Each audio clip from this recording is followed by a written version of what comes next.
الله الرحمن الرحیم. من آمدم که این گره ها را تو وا کنی، من آمدم که این گره ها را تو وا کنی، درد بزرگ و کوچک من را دوا کنی. تنها تو قادری که جواب مرا دهی، محراب جان شوی و حوائج روا کنی، محراب جان شوی و حوائج روا کنی. الحمد لله رب العالمین و صلی الله علی سیدنا و نبینا و مولانا ابی القاسم مصطفى محمد صلی الله علیه و آله و سلم و علی اهل بیته الطیبین الطاهرین المعصومین. با سلام و صلوات بر روان پاک پیامبر اعظم صلی الله علیه و آله و سلم و خاندان مطهر ایشان علیهم السلام و عرض ادب خدمت طلاب گرامی، مادران بزرگوار و اساتید نهایت گرانقدر که با حضور گرم و معنویشان محفل ما را مزین ساختند.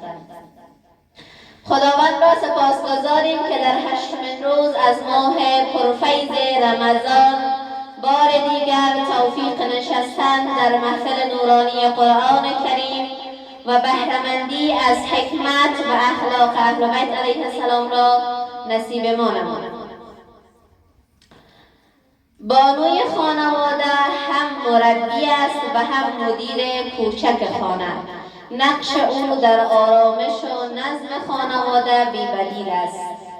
رمضان بهترین فرصت است تا با مدیریت خردمندانه و اخلاق قرآنی خانه را مکانی سرشار از محبت و صلح بسازیم.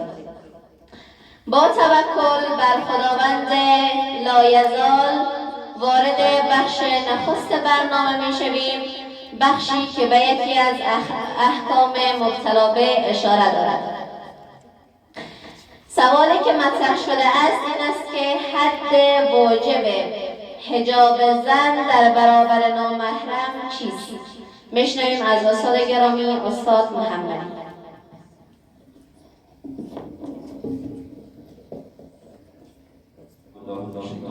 بسم الله الرحمن الرحیم. سوالی که خواهر گرامی ما مطرح کردن در رابطه با حد واجب حجاب، بر اساس فتاوای مراجع تقلیدی، همه مراجع تقلید تمام پوشاندن تمام بدن بجز صورت و دسته ها، اما گرده صورت و اندازه‌ای که در وضو شسته میشه، یعنی چه اندازه؟ به اندازه‌ای که مثلا از این قسمت، مثلا دستایی که نه قدر کلان باشه نه قدر کوچیک باشه، وقتی که آدم آب حضور کشف کنه ببینید مقدار صورت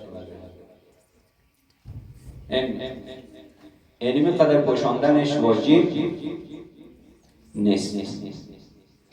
تمام بدن و همچنین دستها از مچ تا سر انگشتان، یعنی به حد واجب حجاب، حد واجب حجاب، یعنی تمام بدن زن باید پوشانده شد به جز صورت و دست ها.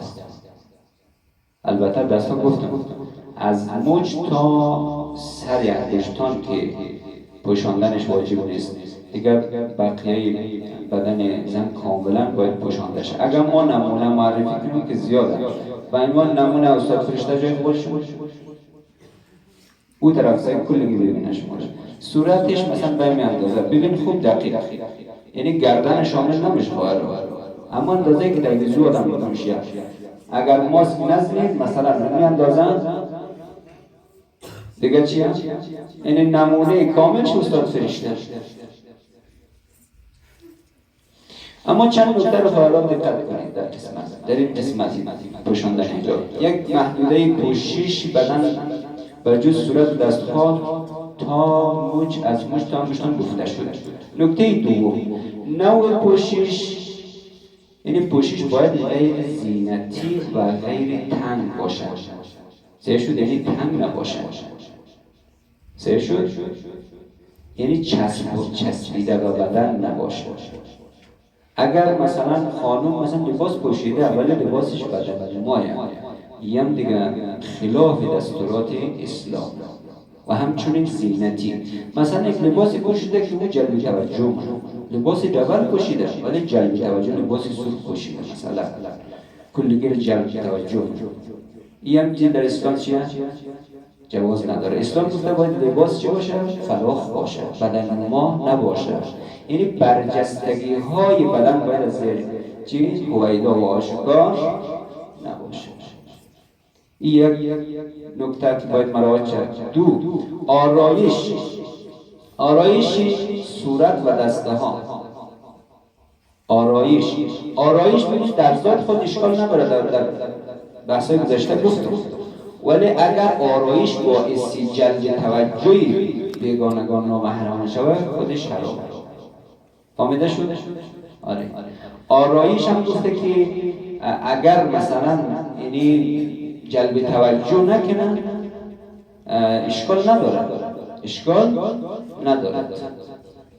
آرایش صورت و دسته ها که می صورت رو خانم ها وقتی آرایش میکنن و اصلاح صورت یا انگشتر مثلا اگر زینتی باشه اینا اگر جلب توجه نکنه اشکال ندارد. نکته دیگه در قسمت حجاب برتر، اگر پوشش با منتو و شلوار گشاد و پوشیدن نیز کافیه. شلوار گشاد باشه مثلا منتو گشاد باشه اشکال نداره، اونم یک حجاب، ولی گفته بهتر یک حجاب یعنی چادر کلان باید داشته باشه، بهتر حجاب برتر.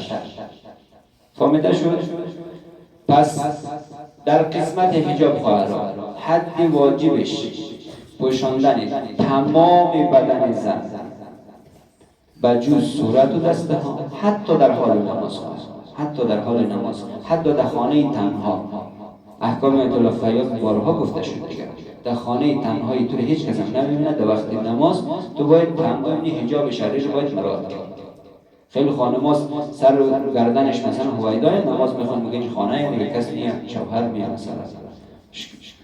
خواندید فتوای فیاضه که مشکل داره در نماز که استاد میشید باید حجاب شرعی مراعات شود. دیگه این بحث احکامش خواهد هیچ مجتهد دیگه تفاوت نداره، در قسمت اختلاف فتوا هم نداره. بعضی نکاتی خیلی کوچیکی فرق داره، دیگر فرق هم نداره. انشاءالله.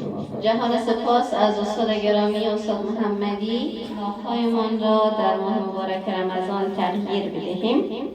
سوالی که در قسمت اخلاق مطرح شده به این شکل هست که حجاب چگونه میتونه که کرامت و امنیت اجتماعی یک زن را حفظ کنه؟ میشنویم از استاد گرامی استاد شهناز ابراهیمی. اعوذ بالله من الشیطان الرجیم. بسم الله الرحمن الرحیم. به علت ذکری وقت مستقیم روی اصل جواب.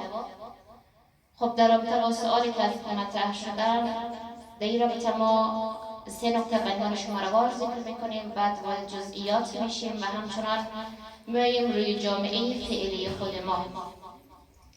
اولا میگم که حجاب نشانه اطاعت از فرمان الهی و همچنان نزدیکی به خداوند است.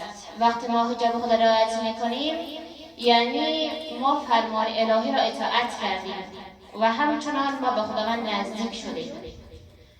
خب کسایی که مثلا اصول خوانده باشن میدونن که طلب عالی ارزانی میشه امر، یعنی وقتی یک شخص بلند مرتبه از شخص پایین مرتبه یک چیز را درخواست میکنه میطلبه، یعنی داره امر میکنه و وقتی روی ما امر شد ما باید نهایت تلاش خود بکنیم تا از امر که شده عملی کنیم و امرم. خب وقتی مثلا ما یه امر که روی ما شده عملی میکنیم انجام میدیم، حتما آمر یعنی شخصی که روی ما امر کرده از ما خوشنود و خرسند میشه. وقتی که خداوند از ما خوشنود و خرسند شد حتما صمیمیت میان دو طرف ایجاد میشه، ارتباط قوی میان دو طرف ایجاد میشه که در این بخش هم خالق ما از ماها که مخلوقش باشیم، یعنی شخصی که بلند مرتبه است که خداوند است، از ماهایی که پایین مرتبه هستیم میخواهد که حجاب کنیم، یعنی امر کنیم و وقتی ما این کار انجام بدیم عمل کنیم خداوند از ما خوشنود میشه. وقتی خوشنود شد یعنی ما به خداوند نزدیک میشیم، میان دو طرف صمیمیت ایجاد میشه. و همچنان حجاب باعث تقویت حیا و همچنان بگیم که قسمت حجاب باعث تقویت حیا میشه، یعنی وقتی ما شما مثلا حجاب خود رعایت میکنیم به این معنی که ما حیای خود، دین خود تقویت میبخشیم، یعنی قوی میسازیم. و همچنان در قسمت بعدی میگیم که حجاب باعث احترام در جامعه میشه. ما در جامعه دو نوع شخص داریم، که اشخاصی که حجابشون رو رعایت میکنن و همچنان اشخاصی که حجابشون رو رعایت نمیکنن. اشخاصی که حجابشون رو رعایت میکنن اشخاص متین، با وقار، با شخصیت حساب میشن. وقتی اشخاص متین به حساب رسید حتما مردم با او احترام میگذارن و اشخاصی که حجابشون رو رعایت نمیکنن اشخاص سبک به نظر میرسن و اشخاصی که سبک به نظر رسید مردم به او احترام نمیگذارن. و همچنان میگیم که یک از اهداف بزرگ اسلام در رابطه با ازی گفته حتما باید ما حجاب داشته باشیم، حجاب خود را رعایت میکنیم، اینه که جاذبه های ظاهری انسان خصوصا خانم‌ها جایگزین جاذبه های اخلاقی و شخصیتی شخص نشود. خب معمولا خصوصا طبقه اوناس از لحاظ ظاهر جاذبه دارد، وقتی کسی طرف اون نگاه میکنه مجذوب میشه، ولی وقتی یک شخص حجاب خود رعایت میکنه و طرف مقابل میفهمونه که تو مرا از لحاظ ظاهرم نشناس، مرا از لحاظ باطنم بشناس، مرا از لحاظ شخصیتیم، از لحاظ تفکرم بشناس. و همچنان وقتی یک شخص عقل سلیم داشته باشه و از عقل خود استفاده بکنه در بهبود امور و همچنان پیشرفت خود داشتن حجاب را ضروری میدانه. یعنی وقتی میگه من پیشرفت کنم یا مثلا امور بهبودی یابه حتما باید حجاب داشته باشم. خب بیایید در جامعه فعلی خود ما چگونه است؟ آیا حجاب هست یا نیست؟ اونایی که حجاب نمیکنن چی میگن و ما که حجاب میکنیم در مقابل آنها چی بگوییم؟ دلیل چی داشته باشیم؟ خب اشخاص در جامعه دارن که میگن من دلم پاکه، قلبم پاکه، درونم پاکه، چی نیاز که من از لحاظ ظاهر حجاب رعایت کنم؟ وقتی دلم پاک بود دیگه نیاز نیست از لحاظ ظاهر حجاب رعایت کنم. در جواب از بخش باز هم ما دو مسئله را مطرح می‌سازیم. مسئله اول این که محیط انسان، شرایط انسان، اشیای ماحول انسان چی بخوایم چه نخواهیم روی انسان اثر می‌گذارد. وقتی طالبه که دل ما پاک است، قلب ما پاک است، حجاب ظاهری خود رعایت نمی‌کنم، با مرور زمان ظاهرت روی باطنت اثر می‌گذارد. یعنی وقتی تو مثلا حفظ حجاب نمی‌کنی، ظاهر خود از حجاب مثلا رعایت نمی‌کنی، حتما با مرور زمان دلت قلبت آلوده می‌سازد. یک بخش بعدی در رابطه با حجاب با الگوهای بسیاری داریم، از جمله حضرت فاطمه زهرا.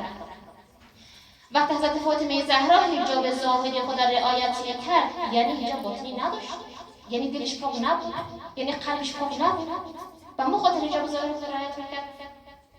طبق گفته شخص باید تقسیم میشه که چون حضرت زهرا مثلا دلش پاک نبوده، قلبش پاک نبوده، حجاب ظاهری میکرده، و ولی که من دلم پاک است، قلبم پاک است، من دیگه اصلا نیاز نمیبینم که حجاب ظاهری خود رعایت کنم.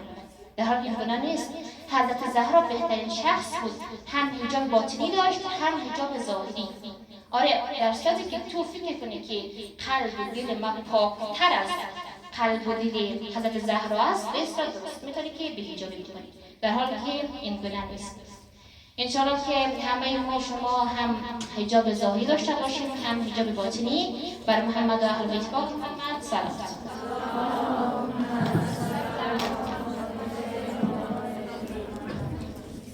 سپاسگزاریم از استاد گرامی استاد شهناز ابراهیمی. دوستای عزیز، این بود برنامه امروز ما. از خداوند متعال مسئلت داریم که دلهای ما را با نور قرآن روشن سازد، خانه های ما را مملو از محبت و صبر گرداند و توفیق عمل بدهد به آنچه که ما امروزه می آموزیم.